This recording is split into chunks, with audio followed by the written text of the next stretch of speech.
एरवाड़ा के जेल में मुन्ना कहकर एक कैदी रहता था। वो एक लोमड़ी जैसा बहुत चालाक था। एक दिन उनके साथी कैदियों से, हेलो मेरे प्यारे कैदी साथियों, मैं जल्दी ही इस जेल से भागने वाला हूँ। आपको भी उस प्लान के बारे में बोलना है तो आप सब मुझे पैसे देना है। आपको भी प्लान कहता हूँ। ठीक है, अगर तुम हमारे पास पैसे लेने के बाद तुम अकेला ही भाग गया तो हमारा हाल क्या होगा? ठीक है, आपको डाउट आना भी सही है। मैं मेरा प्लान को आपको इंस्टॉलमेंट्स के जरिए कहता हूँ। आप भी इंस्टॉलमेंट्स में सुनकर पैसे इंस्टॉलमेंट में दीजिए। ये हुई ना बात। ठीक है, फिर फर्स्ट इंस्टॉलमेंट कब देना है? अभी दे दो, कहकर कैदियों के पास पैसे वसूल किया। अब सब तैयार रहना, प्लान में पहला हिस्सा कहता हूँ, कहकर उन पैसों को ले जाकर जेलर को दिया और जेलर से, सर ये रहे पैसे, मैं इस रात को जेल से भागने वाला हूँ, आपको जरा मुझ पर ध्यान नहीं देना है। ठीक है रे, अगर मैं देखा तो छोड़ देता हूँ और कोई देखा तो मुझे कोई संबंध नहीं है। ठीक है सर, आप बस आंख बंद कीजिए, कहकर उस रात को सब कैदियों को तेल की बोतल बेचते हुए, आइए बाबू आइए, सेकंड इंस्टॉलमेंट प्लान। सब लोग इस तेल का बॉटल्स को खरीदिए। एक बॉटल का दाम केवल 1000 रुपए। तेल के बॉटल से हम क्या करेंगे रे? तेल मुंह कहीं का, हमें क्या उसे पापड़ बनाना है? ये तेल का बॉटल तुम्हें पिलाऊंगा तो 2 दिन बाथरूम से बाहर नहीं निकलोगे। एग्जैक्टली, मेरा आइडिया भी वही है, लेकिन उसमें थोड़ा सा बदलाव है। कहता हूँ समझिए। फिर से ऐसे एड़े जैसा सवाल मत पूछिए।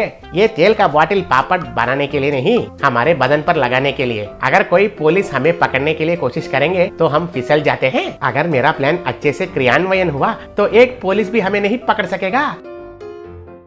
इतना और कॉन्फिडेंस नहीं रहना चाहिए रे मुन्ना। पुलिस को एड़े समझे हो क्या? एक भी हमें क्यों नहीं पकड़ सकेंगे? कैसे नहीं पकड़ सकेंगे?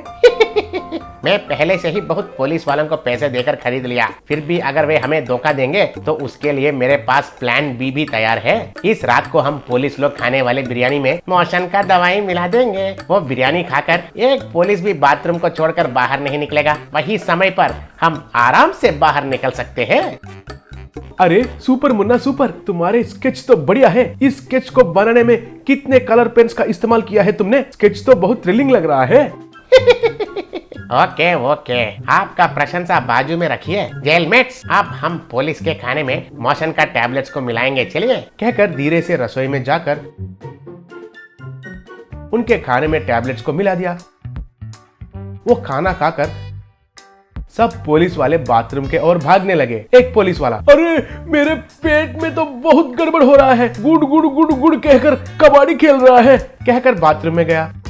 उनके पीछे और एक पुलिस आकर दरवाजे को खटखटाते हुए, अरे वो स्वामी अंदर क्या कर रहा है? जल्दी से बाहर निकलो, मैं रोक नहीं पा रहा हूँ, इधर मेरा डैम खोलने वाला है रे बाबू, कहकर जल्दी करने लगा। ऐसे सारे पुलिस क्यू में खड़े होकर एक बड़ा क्यू बना दिए। बाथरूम के लिए एक से एक झगड़ा करने लगे। इतने में एक पुलिस, अरे बाप रे, इस बाथरूम के लिए इंतजार करके मेरा पैंट खराब हो जाएगा लग रहा है, मैं जाकर उन कैदियों का बाथरूम यूज करता हूँ, कहकर उधर भागने लगा। इतने में तेल लगाकर सब कैदी मुन्ना के पास आए। बॉस मुन्ना, अब तक तो प्लान अच्छा चल रहा है, अगला प्लान क्या है जल्दी से बोलो, मुझे तो बहुत टेंशन हो रहा है। ये लो सारे इंस्टॉलमेंट्स मिलाकर एक ही बार ले लो, अब से नो इंस्टॉलमेंट्स प्लान, कहकर सारे पैसे दिया। ये देखकर बाकी के कैदी भी मुन्ना को पूरे पैसे दे दिए। वो सारे पैसे एक शर्ट में बांधकर जेल के ऊपर एक पाइप को पकड़कर ऐसे धीरे जाने लगा। उसके पीछे सारे कैदी भी जाने लगे। इतने में उनको देखकर, अरे ये कैदी सब भाग रहे हैं रे, कहकर चिल्लाया। अरे अब मैं उनको पकड़ने का पोजीशन में नहीं हूँ, मेरे दोनों हाथ मेरे पैंट को आगे पीछे पकड़कर बिजी है, मुझे छोड़ दो, कहकर बाथरूम के पास ही इंतजार करने लगा। इतने में कुछ पुलिस आकर पाइप पर भाग रहा मुन्ना पर गन्स निशाना लगाकर, मिस्टर मुन्ना शिष्टापूर्वक अपने आप को हवाले करो, नहीं तो तुम्हें शूट कर देंगे। तब मुन्ना उनका शर्ट में बांधा पैसों को नीचे फेंका। तब पैसे बारिश जैसे गिरने लगे। उन पैसों को देखकर पुलिस ऐसे ही रह गए। कुछ पुलिस तो उनको इकट्ठा करने लगे। तब मुन्ना और कुछ कैदी जेल से खुशी से भाग गए। Mini money vehicles. रघुपति नाम का एक धनवान रहता था। वो हर सुबह उठते ही तुरंत अपना अलमारा खोलकर माँ लक्ष्मी माता मुझे आशीर्वाद दो कहकर उसमें रहे पैसे और सोना गिनकर हम माँ कहकर सोचता था।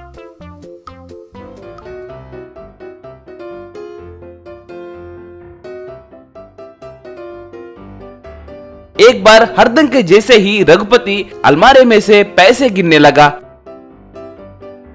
तब उसकी पत्नी आकर, ओ जी, आप यूँ हरदम पैसों की गिनती क्यों करते हो जी? हर सुबह बिना उन पैसों को देके आपका दिन नहीं गुजरता क्या? कभी आपने मेरी खूबसूरत चेहरा देखा है क्या?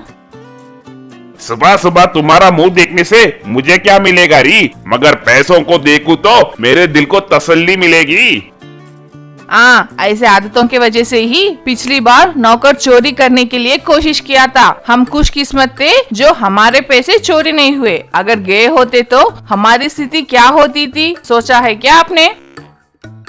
अब झगड़ा क्यों कर रही हो? इस बार नौकर को हम दोनों उसके बारे में पूछताछ करके ही काम पे रखेंगे, ठीक है क्या? उसी गांव में बंटी नाम का एक मासूम व्यक्ति रहता था। एक बार काम ढूंढते हुए बंटी रघुपति के घर आया। श्रीमान, माँ नमस्कार, मेरा नाम बंटी है। मुझे पता चला है कि आपके घर में नौकर की जरूरत है। क्यों रे, एक बार इसका हिसाब देखो। माफ कीजिए सब, मैं गिनती करना नहीं जानता हूँ। रघुपति तुरंत अपनी पत्नी की ओर देखकर, ये क्या री, ये तो बहुत मासूम आदमी लग रहा है, ये हमें जरूरत है क्या? रुकिए जी, हम दोनों के पास काम करने के लिए यही सही है। वो नहीं री, ऐसे कुछ कहने ही वाला था। आप रुकिए जी, पिछली बार होशियार आदमी है कहकर उसे काम पे रखे थे। वो अपनी होशियारी चोरी करने में दिखाया है ना, हमारे लिए यही सही है जी। कहकर बंटी, कल से मालिक के साथ रहते हुए उनके कहे जैसे करो, कल से ही काम करने आ जाओ। ऐसे बंटी रघुपति के घर में काम पे लग गया। अगले दिन रघुपति हरदम के जैसे ही नींद से उठकर अलमारा खोलकर पैसे सोना गिनने लगा। अलमारा बंद करके पीछे मुड़कर देखा कि बंटी उसके पीछे ही खड़ा था। वो देखकर रघुपति दंग रह गया। रे छी निकम्मे, मुझे डरा दिए हो ना। वैसे तुम यहाँ क्या कर रहे हो? ये क्या जी, माँ जी ने कहा था ना कि आपके साथ रहकर आपका पीछा करने के लिए, इसीलिए मैं आपका पीछा कर रहा हूँ। ठीक है, हमारे पास इतने पैसे हैं कहकर किसी को मत बताना, नजर लग जाएगी। आप भी ना सर, आप ऐसे डरे तो कैसे जी? आप बहुत मेहनत करके इतने पैसे कमाए होंगे ना। अगर मैं आपके जगह होता तो पैसों से एक पैंट एक शर्ट सिलवाकर पहन लेता। उतना ही नहीं, अपना बिस्तर भी पैसों से तैयार करवाता और उस पे सो जाता। बंटी का आइडिया पसंद आने की वजह से अगले दिन रघुपति पैसों का शर्ट और पैंट पहनकर पूरा गांव फिरने लगा। रात में भी पैसों से बिस्तर तैयार करके उसके ऊपर सोने लगा। एक बार बंटी रघुपति के बच्चों से खेलने लगा।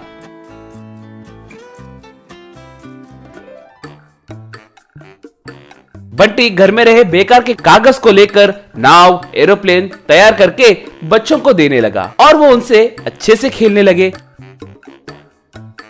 रे बंटी, पूरे पेपर्स खत्म हो गए हैं रे। अब कैसे? मुझे और खेलने का मन कर रहा है। मुझे और मिनी व्हीकल्स चाहिए।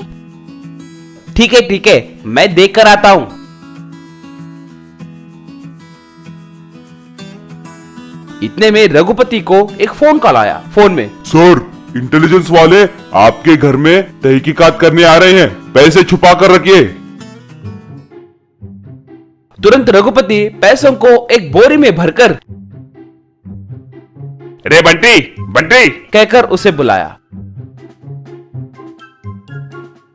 बोलिए मालिक कहकर भागते हुए आया। रे, इस बोरी को लेकर तुरंत यहाँ से चले जाओ रे।